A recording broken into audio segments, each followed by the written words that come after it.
Allahu I patëmet ka bërë nga një qelës për hapjen, arritjen e qedosyunimi.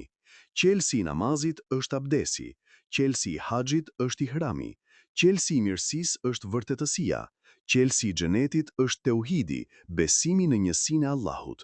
Qelësi I dijes është pyetja e parashtruar bukur, qelësi I triumfit është mposhtja dhe durimi, qelësi I shtimit të mirave është falënderimi ndaj Allahut. Qelësi I arritjes së miqësisë së Zotit është ta duash dhe ta përmendësh atë. Qelësi I shpëtimit është devotshmëria. Qelësi I suksesit është frika ndaj Allahut dhe shpresa në të. Qelësi për arritjen e përgjigjes është lutja drejtuar atij.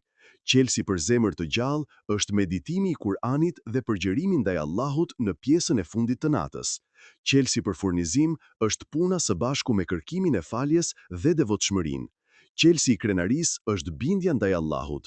Qelësi I çdo të keqe është dashuria ndaj jetës së kësaj bote dhe shpresat e mëdha.